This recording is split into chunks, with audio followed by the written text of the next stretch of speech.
This is an excerpt from A Year in San Fernando, Michael Anthony from the Caribbean Writing Series, Chapter 2. I remember the journey to San Fernando mainly through Barcobin, who was conductor on the first phase during Barry. Barcobin was an old friend and he spoke to me quite freely, and Mr. Chandler kept looking at him in a certain way, and I could not answer Barcobin properly, and I wish he would hush up. Barcobin was excited about my going to Canada, and he asked me all sorts of questions, although he saw Mr. Chandler was with me. He asked me where was I going to stay, and I tried to make an eye to show I was going to stay with the person beside me, but he did not understand, and he said loudly, "What happened, boy? You afraid to talk?" This made all those at the front look round, and some laughed, and I was so embarrassed I could not look to see how Mr. Chandler's face was. It was a very coarse crowd, as usual, and Bargobin spoke very coarsely, and I could guess what Mr. Chandler was feeling to be sitting there, for he wasn't fine, and from his very dress you could tell he was a class apart.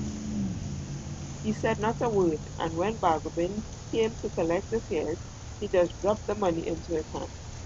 Bargobin gave him his change, looking at me most of the time, and before he moved away he said, "Well, Franco boy, I may see you down San Fan one of these days."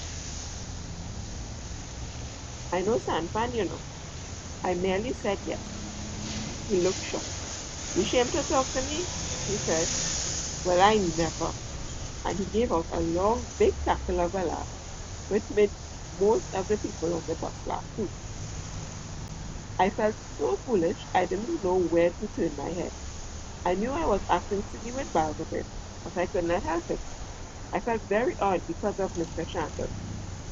I wanted him to feel I was of some refinement, and yet I wished I could be free with Bargobin. I felt so dejected.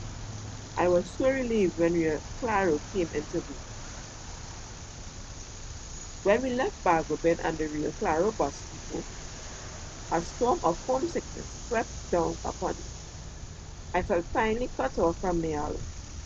I looked out at the town, which was beginning to rush back outside. I didn't know what to think of home itself just yet because it made me feel so odd to think of all of them fussing to see me go. I could hardly think about it without it making my eyes fill up. I looked out of the window and watched how the bus was going. This was a much more comfortable bus than Bargobin. I had never been out of Mayaro before, and so had never seen these yellow buses. The next stage would be Princess Town, and we would get out there and change again. The sun was still hotly bright, and the trees and houses cast long shadows across the road. And I wondered, what time would we get into Princestown? And then Bargobin came to mind. We were often with him at the river. Sometimes he would chase us round to throw us into the deep part. But if he slipped and fell, we would all get hold of him and throw him in. He was an amazing diver. He stayed so long underneath sometimes, you thought he drowned, and the conductor's voice brought me back to the moment.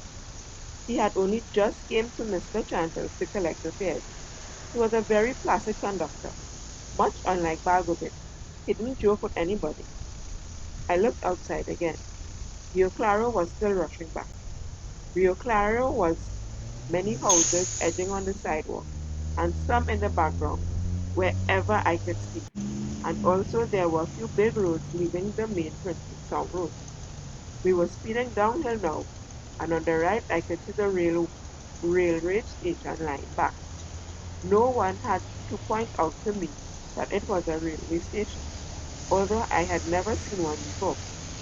There was a long row of carriages, and the engine was smoking, and the wind was swirling up the black smoke and blowing it over the houses.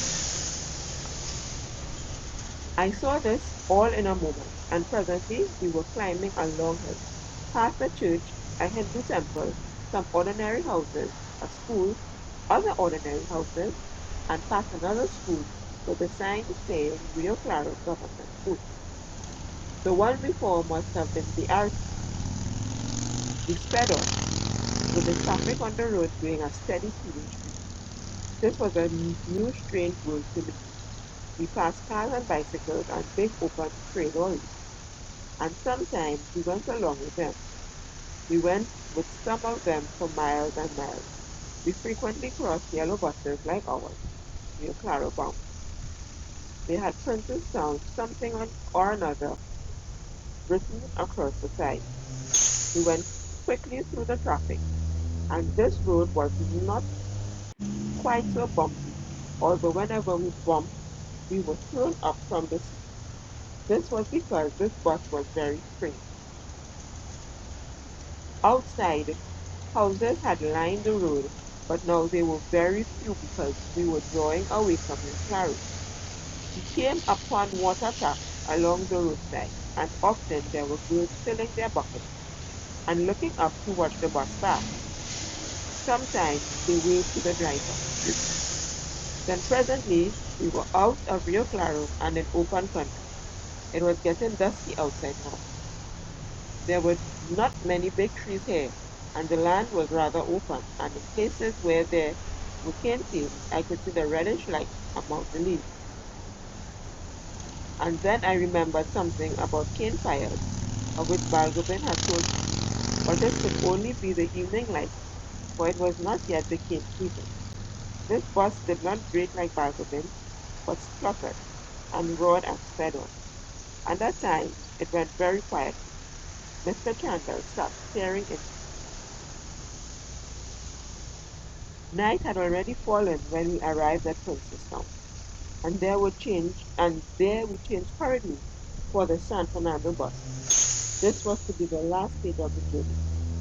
There were several buses lined up along the square, and the one in front had people in it, and its engine was running.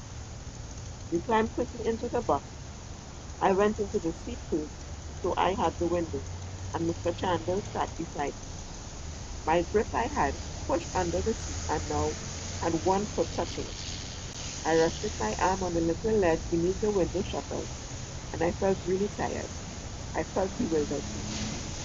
For here we are even giddy for here was even giddier world than Rio Claro. Outside lights twinkled like candlelight. Cars, bicycle people rushed about. The night was cool, and it was pitch black over the farmhouses. All around, cafes and rum shops were open. The noises of people talking and the noises of cars and trucks and buses rose and fell, but never died away. There were no silence here. At this hour, in Mayaro, most people would have already settled in for the night.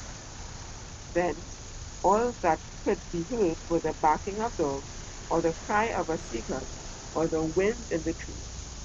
Here, life was not settling down for the night. Life was teeming. The night seemed to make no difference. Every moment I was blinded by the headlamp of some vehicle. The vehicles came roaring from the road ahead, the San Fernando road. The noises of the town rose and fell like waves running up and down a beach in the night. There were many people in our bus now. I was feeling tired. Just across the road, there was a cafe full of people. Some were eating things and some had bottles of soft drink held up to their heads. I was feeling thirsty for a drink. The noises rose and fell, and the feeling was very similar to what it was when we were on the Niaro beach in the night. It was no use thinking about soft drinks. I wouldn't get one anyway. My throat felt dry. More people were coming into the bus.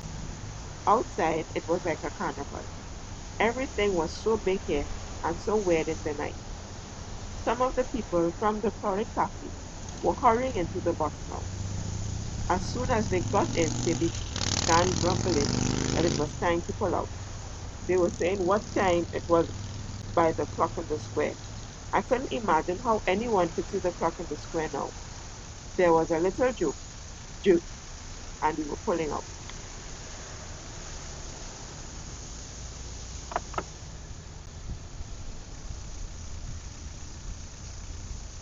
This is